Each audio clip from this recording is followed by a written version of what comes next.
amigos, bem-vindos.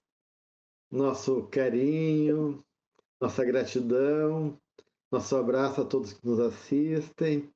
Tiago, Marluce e eu, dando as boas-vindas para mais esse estudo da série psicológica Joana de Ângeles.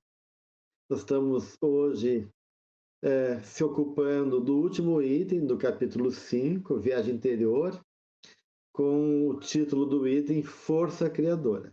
Então, obrigado, Marluce e Tiago, pela presença de vocês, para a gente poder trabalhar um pouquinho esse último parte do capítulo, Força Criadora, um subtítulo muito interessante, já que, de uma certa maneira, nós somos co-criadores do universo, a criatividade é um instinto essencial, e eu me diz que a criatividade é uma parte realmente essencial, inerente de todos nós. Então, a gente pode dizer, acima de tudo, que essa força criadora aqui que João nos coloca nos aproxima de Deus, né? E ela começa justamente, o item aqui, dizendo que na medida que a gente vai evoluindo, a gente vai despertando a consciência, e esse despertar de consciência nos leva para uma realidade mais profunda de nós mesmos, né? E a partir disso a gente compreende qual é o objetivo da nossa existência corporal. Então ela começa com essa provocação, né? E aí ela vai avançando nesse raciocínio para poder falar justamente dessa capacidade que todos nós trazemos, criativa, criadora, de autossuperação, de expansão, de possibilidades e potências que trazemos dentro de nós. Então, a partir disso, eu já abro espaço para a gente começar a conversar sobre esse tópico aí, e se alguém quiser já trazer alguma percepção, compreensão desse material de Joana, vamos iniciar o nosso papo. Bom, tá, eu vou fazer uma... É interessante que nós passamos nesses momentos que inauguram esse subtópico, e Joana escolhe muito bem o subtítulo, em que ela, ao trabalhar inicialmente, a busca da unidade, depois a realidade e ilusão, ela traz uma força que impulsiona, algo que instiga, que mobiliza, que movimenta a alma, e que inscreve a ideia da lei do progresso, a lei que desenvolve, que impulsiona a alma a se desenvolver, a se desenrolar. E me vem muito a perspectiva de como a gente, na condição humana, depois de termos passado pelos reinos anteriores, experimentado faixas de experimentações materiais e que desenvolve atributos do princípio espiritual, nós chegamos no campo de uma inteligência mais aprimorada e agora modelada pela moralidade. Então, a gente passa a descobrir em um sentido sobre nós mesmos, sobre o mundo, essa governança que nos pede para conhecermos o mundo. Então, quando nós vemos uma criança muito pequena manipulando brinquedos, ela observando o canto dos pássaros, vendo o movimento do vento nas folhas, o que tá capturando o olhar e o interesse dessa criança é um movimento da alma entrando em contato com essa realidade. Então, a gente pode pensar que o conhecer e o conhecer-se, ele é uma dimensão, um eixo que estrutura essa jornada de realização do espírito, essa força que movimenta. Mas há uma outra dimensão, um outro eixo que a gente pode anelar aqui nesses instantes iniciais, que é o sentir. E nós vamos entender daqui a pouquinho que força é essa que governa a vida.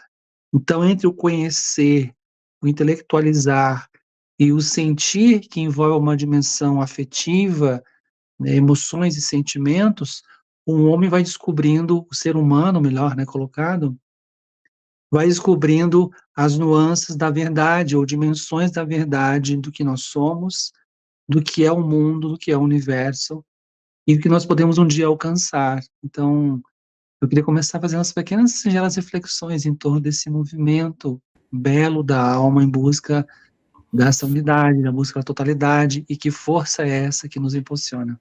Me chamou muita atenção algumas expressões que ela usa aqui no início, né?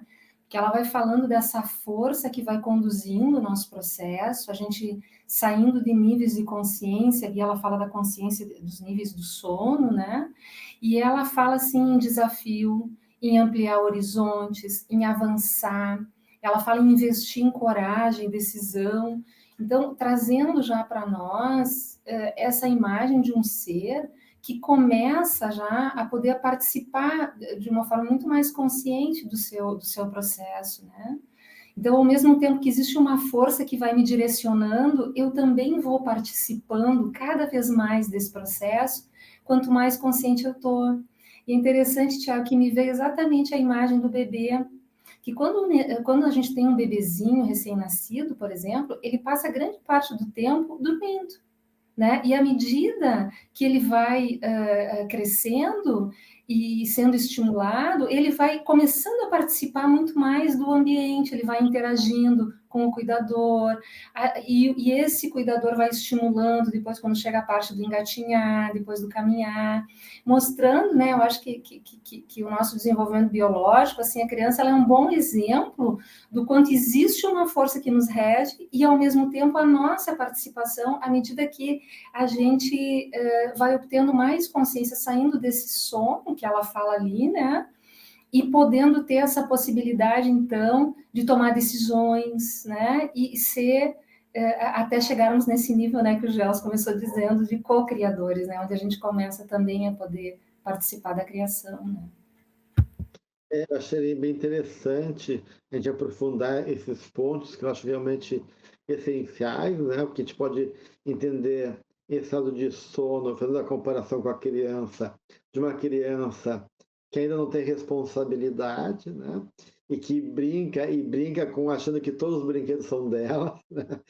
Aquela fase do egoísmo da criança que não consegue dividir e quer mais, como uma forma de sentir plena e realizada. Então, o espírito ainda egocêntrico, egoísta, ele está nessa fase imediatista, né, onde os anseios da felicidade e do prazer está muito ligado ainda à dimensão animal e muito concreta da realidade, ou seja, nas buscas materiais, para depois, através do cansaço, da frustração, das consequências naturais dessas escolhas equivocadas, dessas ilusões que a Joana tratou no item anterior, ele possa realmente despertar, né, para essa lucidez, para essa consciência, né, de quem ele é, né, ele descobrir quem ele é realmente, algo, essa beleza, né,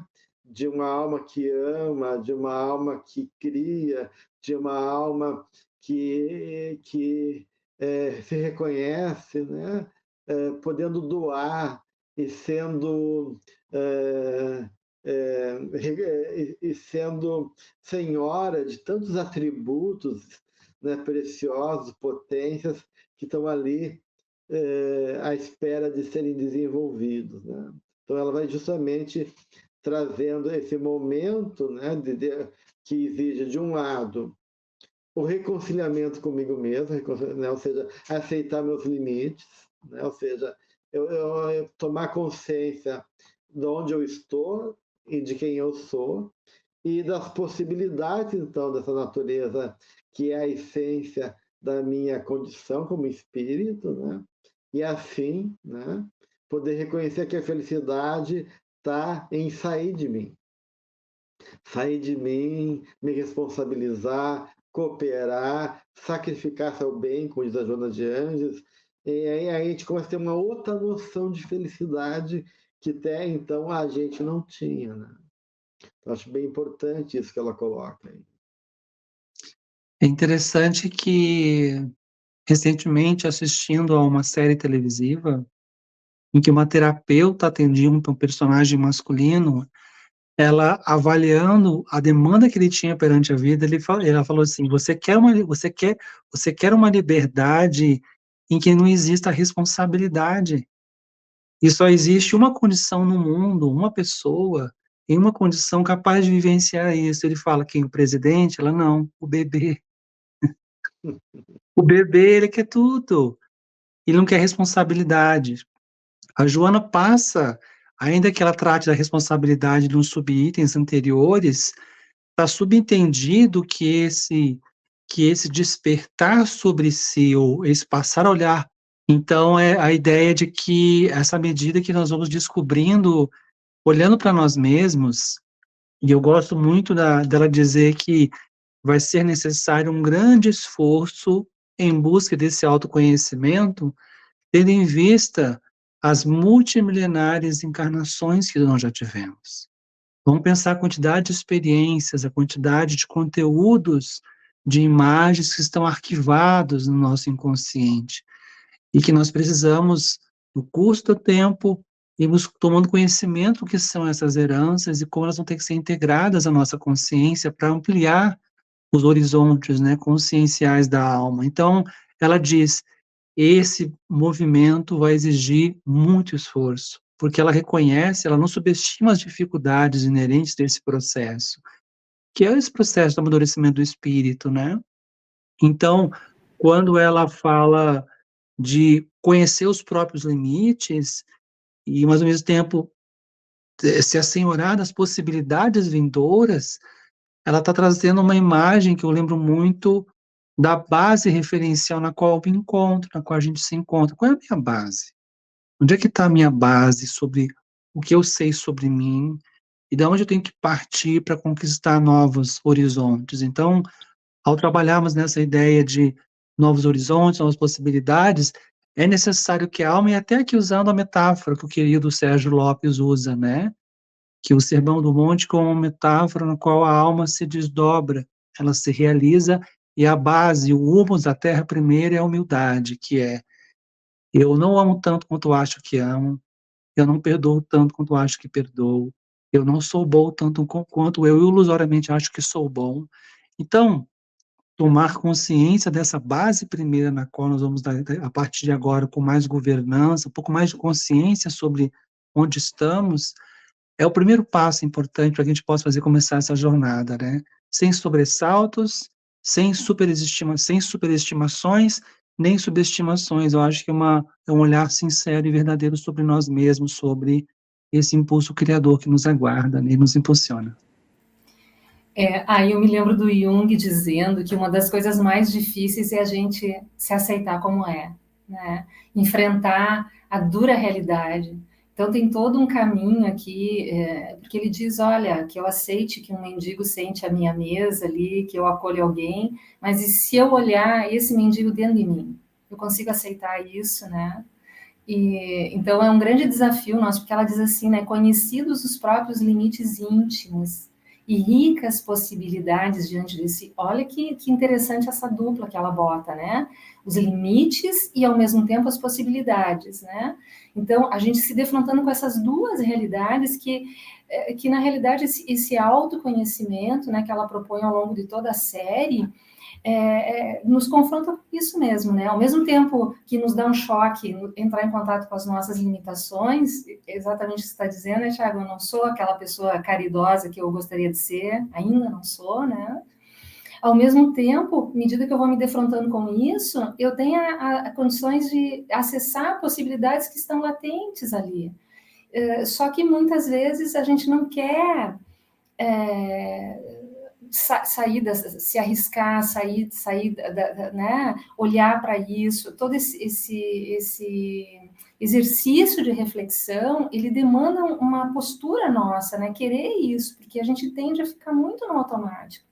E o Inco diz outra coisa, eu não posso mudar aquilo que eu não aceitei anteriormente. Então, passa por um confronto mesmo, uma decisão, não, eu quero olhar para mim. Né? Eu quero entender que momento que eu estou nessa encarnação, como é que eu cheguei até aqui. Né? Então, parte de um ser realmente que começa a ter um nível de consciência onde ele não é arrastado, mas ele começa a poder pensar e sem medo, né? Quer dizer, tendo medo, mas mesmo com medo, ele vai, né? Porque tem essa força que vai guiando tudo. Com certeza, né? E aí eu acho que tem uma questão importante dentro disso que ela vai trazendo aqui, né? Que ao mesmo tempo que foi necessário, né?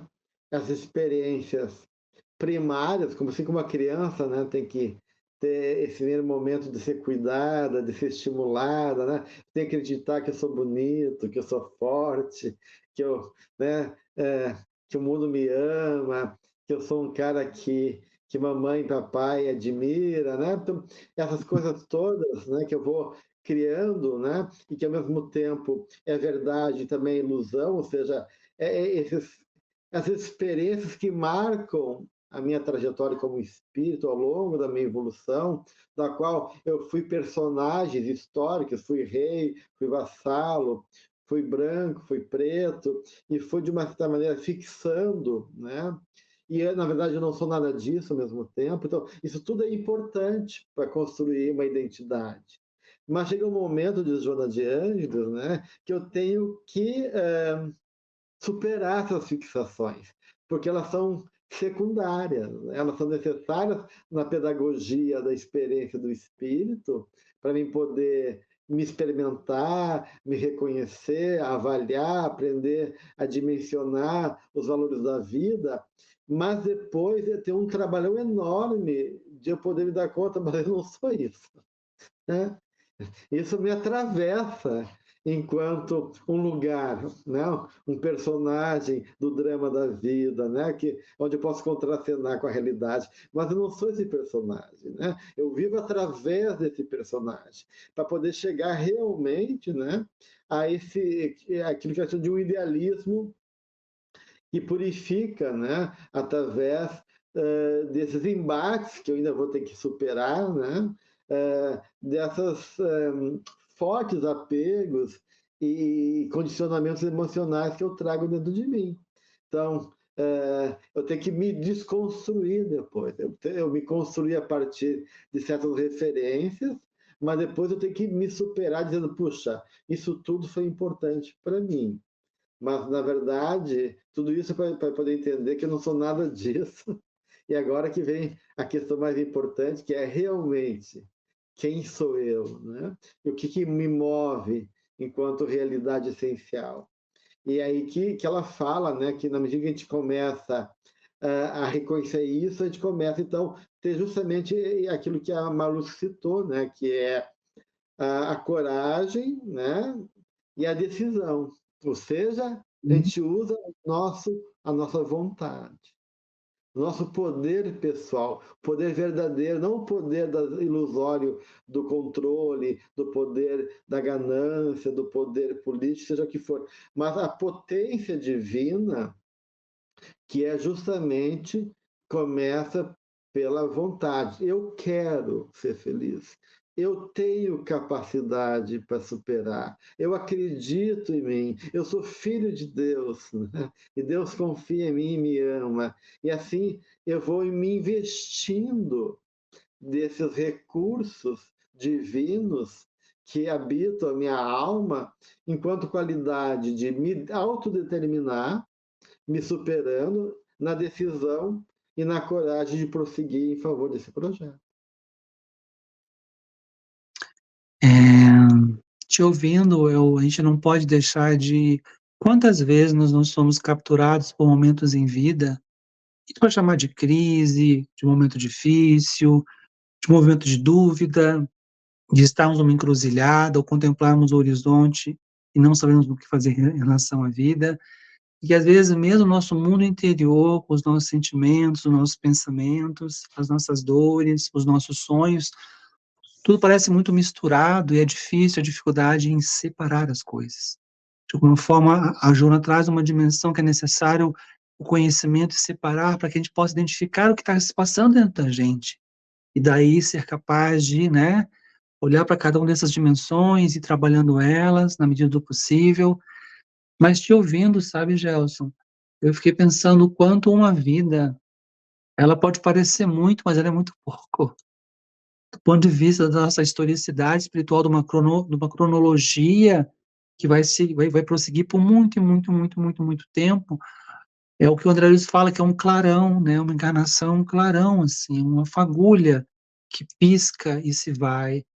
Mas é um piscar ou uma temporalidade que ela pode ser crucial para a gente, no sentido de como a gente consegue transformar, às vezes, né, os aspectos mais difíceis e sombrios que existem na gente em possibilidades luminosas.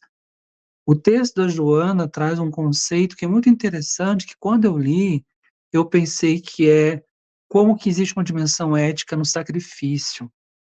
A ideia de sacrificar-se, e que se casa com uma ideia, a proposta do próprio idealismo, mas por trás disso tem que existir um sentido. Nós somos capazes de sacrificar alguma coisa quando a gente encontra um sentido nesse movimento.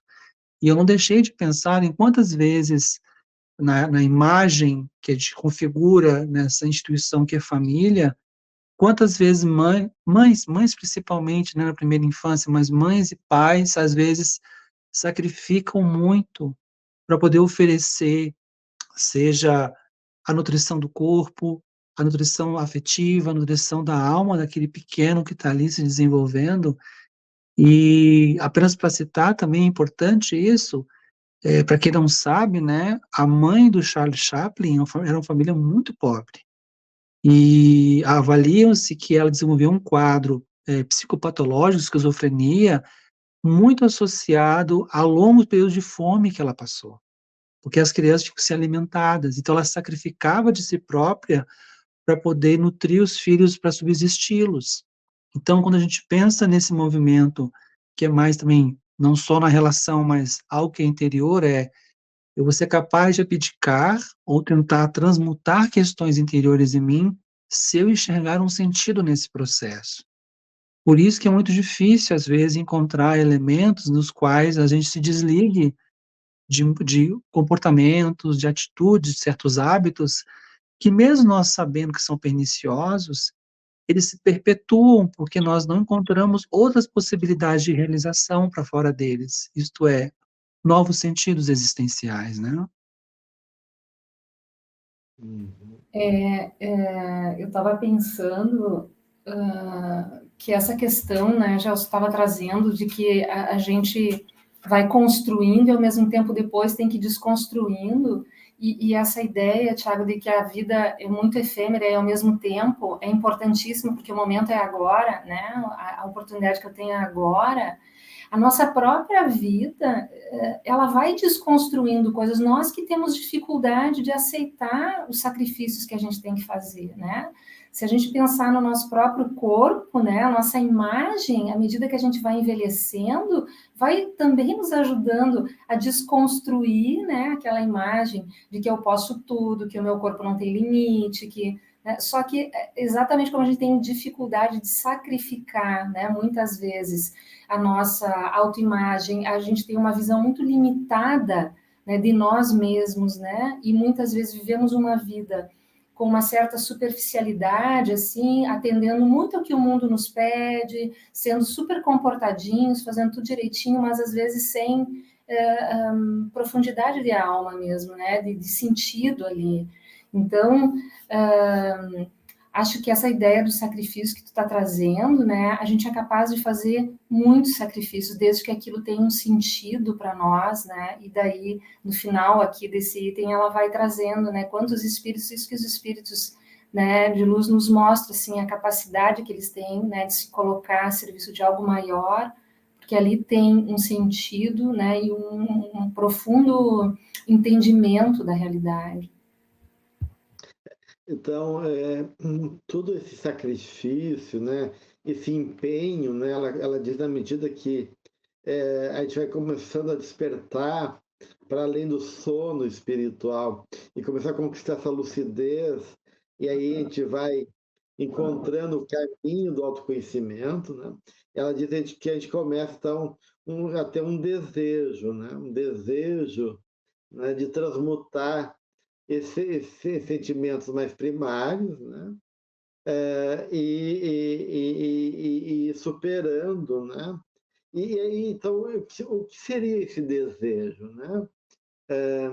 Eu fico pensando, eu fico lendo o que seria esse desejo que começa a surgir. E aí eu acho que há uma certa identificação com o divino. A gente começa a se, né, se parecer mais perto do Criador, né? Menos matéria, menos animalidade, e mais essa dimensão realmente divina que é o amor. Né? Então, eu acho que aí começa um alto amor. Então, essa responsabilidade que estão trazendo, essa cota de sacrifício, ela, para mim, prenuncia, né, e se sustenta nessa ética amorosa. Eu me sinto capaz, então eu posso amar. E amando, eu posso cuidar, eu posso ser responsável, eu posso me doar, eu posso ter alegria nisso. E aí eu começo a fazer um caminho mais rico, né? E eu acho tão poético, né? Aqui quando ela escreve, né? Durante esses comenos, né? Ou seja, dessa luta que a gente trava, né? Nesse processo de transmutar, né? Esse passado ainda tóxico, né? E condicionante, né? Que nos limitava, né?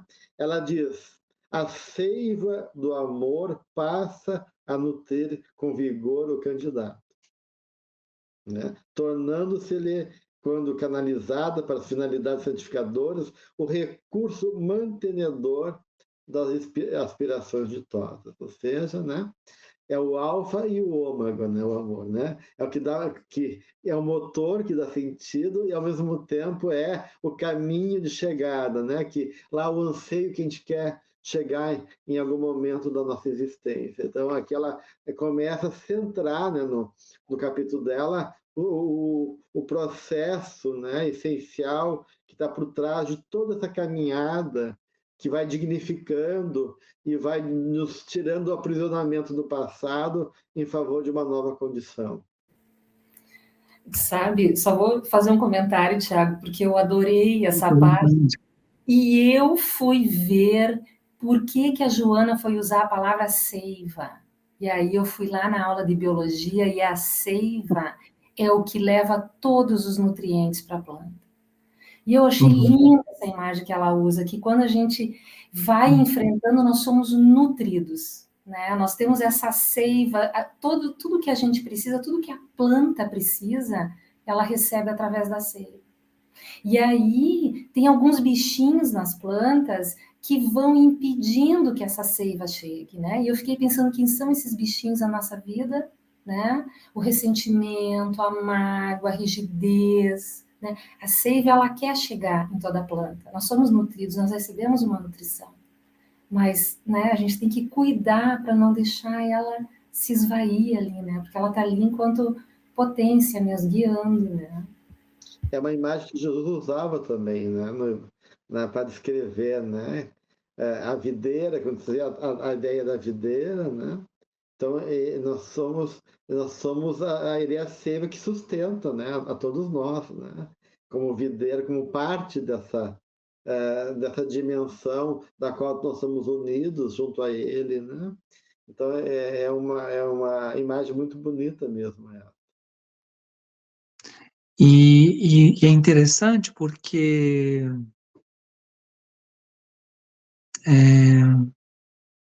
o Chico uma vez encontrou com o Divaldo, e isso está num seminário que o Divaldo contou essa história, em que o Divaldo trazia a problemática da experiência humana, em particular, como que o impulso sexual é algo muito forte. Joana traz isso ainda, né? De como essa experiência ela pode se traduzir em trevas ou em luz, da forma como a gente conduz e a gente experiencia essas manifestações que ela diz, né? As gradações do amor se expressando na natureza.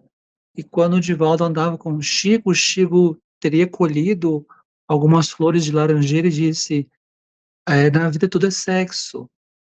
E essa frase ela é emblemática porque faz a gente pensar no sentido literal, mas não é isso. É a ideia de algo que é criador, de algo que impulsiona, algo que é constitutivo, que une, que implica na experiência, e quando ela fala, né, nas faixas primeiras da manifestação do amor, algo ainda muito vinculado ao instinto, já ali, né, como tu disse muito bem, querida, né, é como se fosse uma seiva ainda com elementos ainda que se confundem com outras coisas, mas ainda já é uma experiência, já é algo ali sendo, né, evidenciado do que é isso que exprime essa força maior criadora que é o amor, né.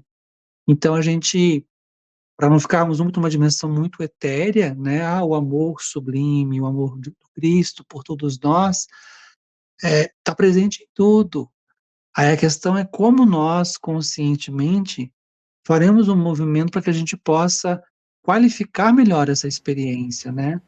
É interessante que quando Maria Madalena, Maria de Magdala, ela encontra Jesus, é como se ela tivesse sido tocada por uma dimensão de afeto, talvez nunca experienciada por ela, né? Houve um contato profundo com algo nela que fez com que ela se mobilizasse para aquilo que daqui a pouco a gente pode estar discutindo, né? A insatisfação num prazer que consome a experiência humana em si e não nos tira a sede, né? E ela é tocada por algo muito profundo. E claro, estamos nos referenciando que historicamente no lugar, no momento em que Jesus encontra com ela, mas isso acontece conosco quando a gente encontra ou reencontra, né, pessoas, espíritos, experiências que nos são tão ricas, que elas são fartas de amorosidade, que transcendem essa experiência comum de uma afetividade muito grosseira, comumente experienciada pelo sexo, né, apenas pelo sexo, né, e as trocas mais, assim, sem querer, que Joana trabalha em estágios, ela não diz condições inferiores com uma forma depreciativa, são estágios de possibilidade de amadurecimento que é essa experiência amorosa. Então, acho que é um convite a todos nós, a gente poder levar esse movimento, fazer essa transmutação, né? Cada um com suas experiências, com suas possibilidades, mas é isso que propele esse movimento a essa força bonita, criadora, que é o amor, né? É interessante, né, que tudo que é divino é muito poderoso e intenso, né? E essas forças, para a gente lidar com elas, realmente no primeiro momento, elas nos avassalam, nos atravessam de tal maneira que a gente não sabe lidar com elas, porque a gente está lidando com algo muito, muito realmente grandioso, né? Então, né, e a gente não pode esquecer que a alquimia é a arte do fogo. Temperar o fogo, controlar o fogo, para que a obra se dê, é uma arte essencial, porque toda alquimia, né, todo o processo de transmutação dos metais se dá pelo uso do fogo. Menos fogo, mais fogo, o que alimenta o fogo, a qualidade do fogo. Então, de uma certa maneira, essa imagem do fogo, o fogo das paixões, o fogo do amor que arrebata, né?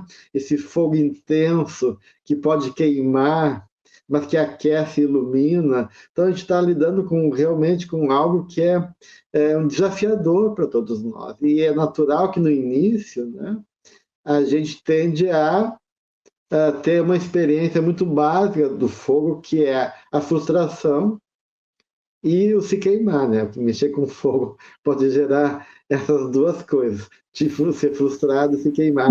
E a maioria das pessoas se queimam, né?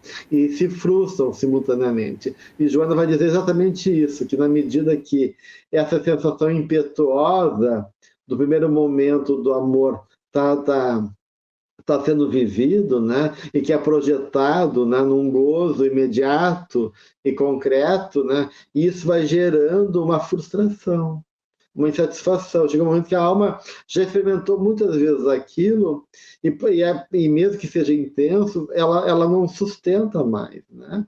Então ela vai dizer assim que esse processo que opera no trabalho do fogo, no trabalho do fogo enquanto imagem da paixão e do amor, né? Ela precisa de duas coisas, né? Uma então ela diz, duas circunstâncias propelem a criatura ao avanço iluminativo.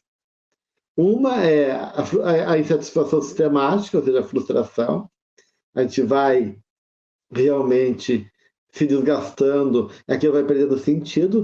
E o segundo é aquilo que o Tiago tinha falado, que uma vida é muito pouco, ou seja, a necessidade de várias encarnações, né? Na qual a gente vai reavaliando, repassando as experiências, reatualizando e agregando outros elementos, né, para que essa insatisfação inerente à frustração, né, desse fogo amoroso possa dar lugar a novas experiências e, assim, a uma nova dimensão do que seja amar, né? É interessante, né? Eu fiquei pensando nessa imagem da alquimia, que eles queriam transformar, né, aquilo que era o metal mais vil, mais, né, o chumbo no ouro. E eu achei muito também lindo, gente, essa parte que ela fala de transmutar, né, transformar, quer dizer, tudo no nosso processo, ele é utilizado. E quando ele vai transmutando, ele vai dizendo o ser se diafaniza-se, né? E deixa de ser algo opaco e se transforma em algo mais límpido, transparente, sutil, tudo é aproveitado. E aí eu fico pensando, quando ela fala ali, né, dessas duas circunstâncias e a insatisfação, como é que a gente poderia transmutar, transformar a insatisfação, né? Aquilo que, para algo que vai me dá uma visão muito mais ampla da realidade. Eu não fico mais só no preto, no branco, mas eu começo a ver uma miríade de cores ali do arco-íris, eu começo a ver outras possibilidades, que se eu não sou frustrado, se eu não estou insatisfeito, nada vai mudar na minha vida. Né? Só que se eu entendo a insatisfação, a frustração como um desvio do caminho, não como um material a ser trabalhado, eu fico num sofrimento ali pelo sofrimento, né? Eu não consigo, então, transformar isso, né? Que parece, num primeiro momento, desqualificado, em ouro, né? Então, eu achei muito bonita essa ideia de que tudo é transformado. Então, as coisas não vão ser assim, desaparece e aparece de novo uma outra coisa. Não, eu vou alquimizando isso, né? E aí essa questão do sacrifício também, né? Pelo sacrifício eu vou transformando as coisas. E a gente, de alguma forma, toca de maneira muito, né, numa perspectiva psicológica, na parábola do joio e do trigo. Porque ao falar sobre o reino dos céus, o reino da alma, né, Jesus usa essa metáfora agrícola, né, para o campesinato entender uma dimensão da interioridade da alma. E quando a gente pensa naquilo que ainda é mesclado, não diferenciado, Jesus diz, não separe ainda. Porque quando a gente tenta muitas vezes, quando a gente não entende, por exemplo, os nossos impulsos, quando nós não entendemos os nossos afetos, nós poderemos, às vezes, castrar possibilidades que são positivas para a alma. Então, é importante a ideia de que deixe que isso se desenvolva, porque antes dos sentimentos mais nobres, existe uma dimensão instintiva e de emoções mais primárias. Então, para que a gente possa, pensando assim, alcançar esse trigo mais belo da alma, nós temos que deixar, então, sabemos diferenciarmos o que uma coisa de outra, para que nessa expressão que ele diz, né, a ceifa, o momento que a gente consegue separar, e ele usa uma metáfora alquímica, ele diz, colha em molhos o joio, já percebe como não mais substancial para a tua experiência de vida, e não jogue fora, transmute-o, jogue ele no fogo, porque vai ser assimilado por outros meios para a experiência do espírito. E aí o trigo está ali. É interessante pensar que Jesus já pensava nessas coisas antes da gente, né? Só um pouquinho de tempo atrás, né? A capacidade dele, né, de trazer de maneira simples o que é complexo, mas profundo, né, na sua profundidade, sem perder sua profundidade, representa justamente a grandiosidade, né, do espírito dele, né, e de uma fala que vinha viva, né, ou seja, cheia de amor, né, e é isso que a Jona vai dizer aqui, né, que o amor é o poder criador mais vigoroso de que se tem notícia no mundo. Jesus foi realmente a presença máxima desse amor constante na nossa vida, né? Onde ele passou, ele foi deixando essa marca do amor em várias possibilidades, a do perdão, da compreensão, da humildade, da solidariedade. Então ele foi mostrando como esse amor, né, ele se manifesta de várias maneiras, mas sempre nessa capacidade de transmutar, de criar, de poder abrir possibilidades, né, e assim gerar, né, um caminho da verdadeira realização, da verdadeira felicidade. E a Jana vai dizer uma questão aqui, que essa condição, né, quando a gente entra nessa fase mais elaborada, mais superior, de capacidade de compreender, de amar, a gente chega naquilo que a gente chama de paz, né? Uma paz íntima. E interessante que Jung usava a mesma coisa. Quando a gente chega na individuação, ele diz assim, né? Quando eu vivencio, né, a experiência do self e chego na totalidade do meu ser, eu conquisto o que eu chamo de pistes ou paz, né? Uma tranquilidade, né? E o mundo pode dizer, eu não acredito, eu não compreendo, e a gente vai dizer, azar do mundo, eu tive a experiência, eu sei dela, e posso me manter nesse lugar de paz, que é a mesma coisa que ela refere no item passado, quando diz que a pessoa que chegou nesse estágio não tem mais conflito moral, né? Não é que não tenha luta, dificuldades, mas ela se mantém conectada com o que é essencial e mantém essa paz, essa serenidade para levar adiante os desafios da vida e aproveitar a experiência na medida que ela vai se apresentando para si mesma, né? Sabe, quando eu li essa frase da Joana, que o amor é o poder criador mais vigoroso que se tem notícia, e seu vigor é responsável pelas obras grandiosas da humanidade, eu me lembrei da cena de Pedro, quando ele sai ali e tem um mendigo pedindo esmola, e ele diz para o mendigo, olha, eu não tenho ouro nem prata, mas o que eu tenho eu te dou. Em nome de Jesus, levanta e anda. E aí ele pega o homem pela mão. E eu fiquei pensando nisso, né? O homem pedindo algo material, nem tendo noção da possibilidade do que ele poderia ganhar a partir do Espírito. E Pedro, né? Diz, eu não tenho isso material para dar, eu tenho algo muito maior. E ele foi um intermediário ali, né? E deu algo que o homem não esperava. E isso me conectou quando Paulo começa a falar dos atributos do amor. Ele fala, né, que o amor é paciente, né? Quem é que não é paciente? É o nosso ego, né? O amor tudo suporta. Quem é que não quer suportar nada? É o nosso ego, né? Então, colocando que o amor vai nos trazer uma dimensão que é indescritível para nós. Mas quando a gente consegue se conectar, ele tem esse poder transformador incrível, né? Que transforma a vida desse senhor ali que estava pedindo talvez um alimento, né? E recebe uma possibilidade de uma vida nova. É interessante você citar Paulo, porque enquanto falava, eu lembrei de algo muito interessante que está na obra Paulo Estevão. Porque quando a gente pensa na experiência amorosa, no seu sentido mais amplo, e que está aí, né? Ela floresce em várias dimensões da experiência. E uma delas é a experiência religiosa, qualquer que ela seja. Ela pode florescer nesses espaços. E é interessante que Gamaliel, que era o mestre de Paulo, ele relata, o Paulo relata lá na obra, que quando Gamaliel ele encontra a casa do caminho, e ele vê a experiência de troca, de cuidado, ele sente algo muito profundo que ele fala, há algo em mim que até o momento eu não estava conseguindo encontrar.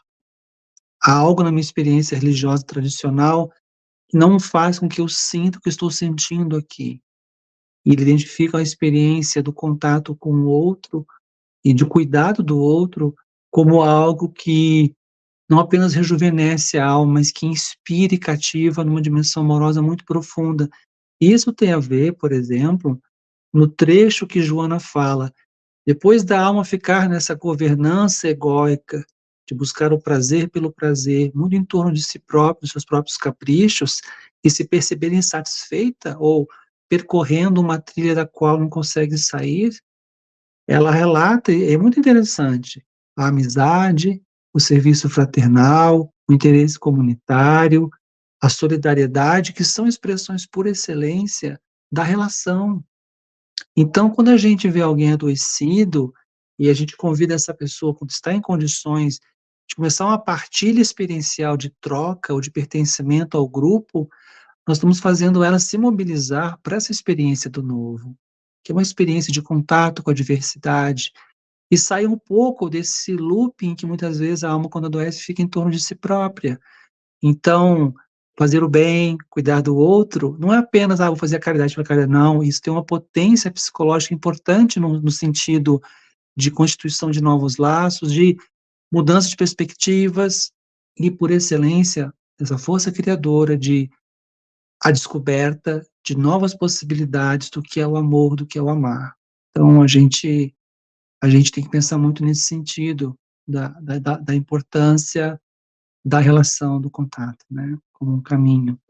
É interessante, né, Tiago, que com certeza isso tudo se torna um caminho que vai se apresentando de maneira fundamental, mas a Jona fala assim como a gente tende a se enganar também, como a gente falseia o próprio sentimento e noção de amor, né? Porque, então, não basta só exercitar no anseio de amar, mas a gente tem que realmente avaliar as nossas motivações internas e gerar consciência, né? Porque ela fala que numa fase primária, né, muitas vezes a gente se coloca como se estivesse oferecendo afeto, né? Mas no fundo é uma forma de querer ter atenção e receber mais, né? Que parece que está contribuindo, né? Mas na verdade tu quer se satisfazer em relação às suas necessidades internas, né? Então a gente muitas vezes se mostra para o outro numa imagem de alguém que está se doando, de alguém que está interessado, de alguém que de uma certa maneira está disponível, mas no fundo, né, tem um jogo egoísta escondido ali, né? Tem um desejo mais profundo, né? E aí a gente se engana. Às vezes a gente acredita que está fazendo melhor, mas na verdade a gente não está indo imbuído por esse estágio realmente profundo daquele que ama. Então, a gente tem que. É importante, né, a gente refletir do que realmente move o nosso coração, né? E as intenções que estão por trás do nosso afeto, para que elas sejam realmente avaliadas se são genuínas ou não, né? Porque a Joana falou que o caminho, assim, o sinal de que realmente tu começou a estar nesse estágio que eles colocaram de Paulo, de Pedro, né? É quando, e a gente já falou nisso, né? A pessoa realmente esquece de si para atender, diz Joana, iluminar e seguir adiante, né? Então, aí tu começa a chegar a compreender o que é realmente o amor e o quanto ele pode te planificar sem tu precisar exigir do outro, né? Tu acaba realmente reconhecendo que amor e sabedoria, ele rompe a lógica, né, do nosso materialismo, desse capitalismo selvagem que diz que quanto mais tu abre mão das tuas coisas, mais tu perde, né? E na verdade, amor e sabedoria, quanto mais tu dá, né, mais tu ganha, na verdade. Então, é uma outra lógica, né? Não é a lógica de posse, não é a lógica de guardar, de querer só para si. É a lógica de que reparte, que se abre, que se doa, que sai de si em favor do outro. E é difícil ainda a gente compreender o sentido dessa lógica, a gente não consegue ainda compreender o quanto essa lógica é maravilhosa. A gente não acredita nela ainda, infelizmente. E ela passa, né, Gelson, por esse compromisso conosco mesmo, né? Quando tu estava falando ali que a individuação, né? Quando a pessoa chega num determinado estágio que ela começa a sentir paz, é porque houve todo um trabalho, ou esse trabalho é inacabável, né? Ele, claro, se a gente pegar a perspectiva de uma encarnação, né?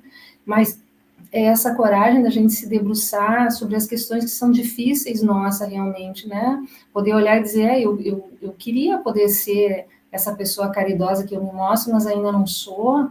E à medida que eu vou aceitando isso de uma forma consciente, né? Eu vou desenvolvendo comigo que tolerância, eu vou ter que fazer isso com amor, eu vou desenvolvendo esse auto-amor que a Joana fala tanto. E à medida que eu vou trabalhando em mim isso, eu vou podendo ficar mais disponível para o outro.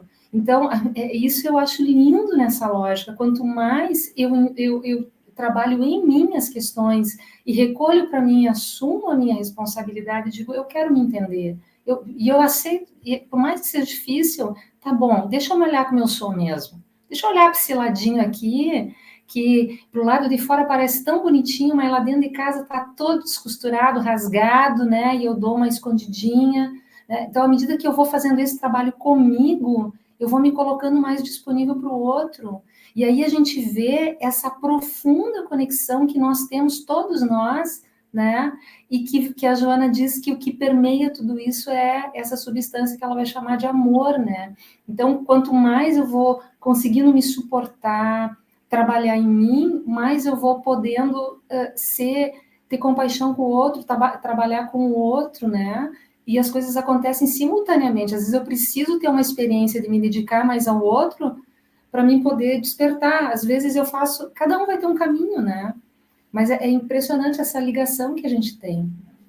E por isso que ela junta também, né, Marluce, e no final ela deixa muito claro isso, o autoconhecimento com o autoamor, né?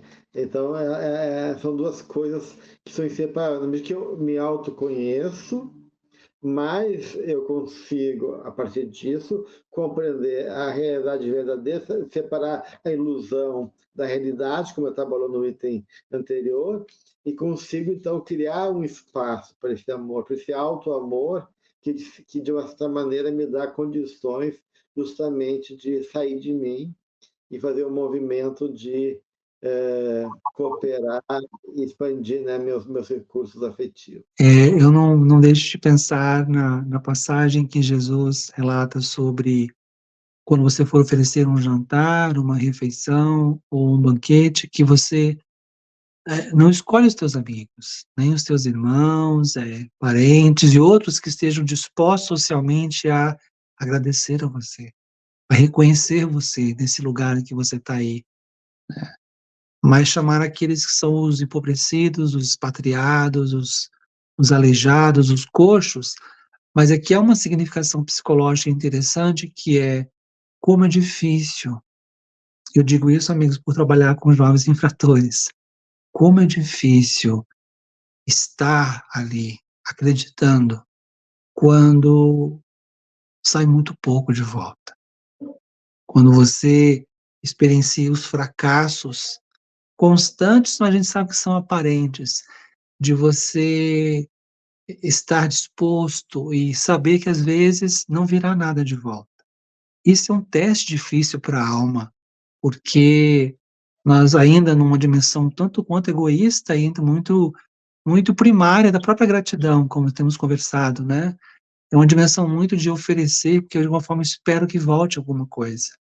Mas essa referência, essa imagem psicológica que Jesus traz se você for capaz de oferecer, e mesmo aquele que receba não dê nada de volta, ou seja avaliado como ingrato, e você continuar acreditando que essa experiência é a verdadeira, está no caminho certo. Você está florescendo na capacidade de amar. E a gente sabe o quanto é difícil. Como é difícil oferecer o pão e às vezes receber a pedra. Mas isso é um caminho importante para a alma também, se sacrificar, abdicar de certas demandas egóicas de reconhecimento ou de que tem que ser satisfeito em alguma medida para que a gente possa, de fato, se entregar a experiências sem esperar nada de volta. Esse é um longo percurso, mas é um caminho de ideal que Jesus nos ensina de como vivenciar certos momentos da vida, né? Com certeza, com certeza. E por isso que ela cita, né, São Francisco de Assis, Santa Josefa Melendes, e mostra que quando a gente está imbuído, né, tomado por esse lugar especial do amor, a gente não fica preso nas coisas pequenas, da dor, do sofrimento, das coisas negativas. Tu fica tão focado no que é essencial, né?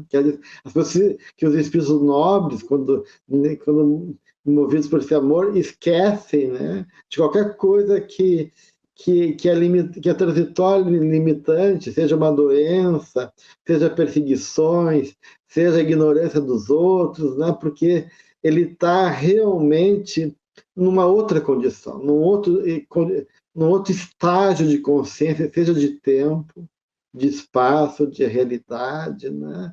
E aí realmente ele consegue extrair, né, o melhor de si e o melhor do outro, mesmo que o outro não conheça, como tu diz, né?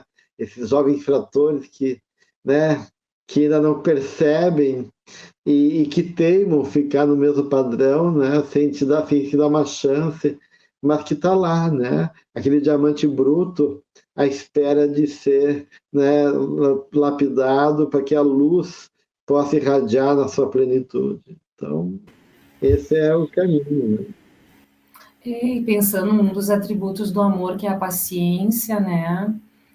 Um dia eu fui reclamar para uma pessoa, né, que eu estava muito frustrada, porque, pai, eu faço, e não acontece nada. E aí essa pessoa me devolveu assim: mas Marluce, tu não tens ideia, né, da trajetória desse espírito, né? Tu não sabes aquilo que tu julga que não é nada. A gente não tem como saber o ganho que o espírito tem, né? Então, aos nossos olhos, às vezes parece que a coisa não anda, mas aos olhos do espírito, né, a gente não tem realmente como avaliar.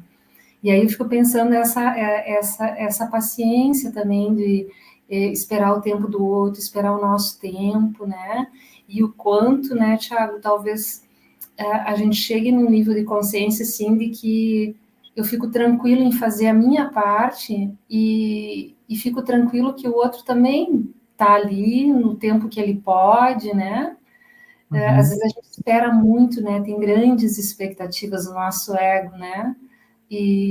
Mas do ponto de vista do espírito, né? Aquele dia foi uma lição para mim, porque realmente a gente não tem como saber a história, e por mais que uma encarnação seja um clarão, como tu disse, né, às vezes uma pequena coisinha, ela vai mudar toda a trajetória da outra, né, da outra encarnação. Então, nós também ainda não conseguimos ver com essa lucidez aí que o mundo espiritual tem, né.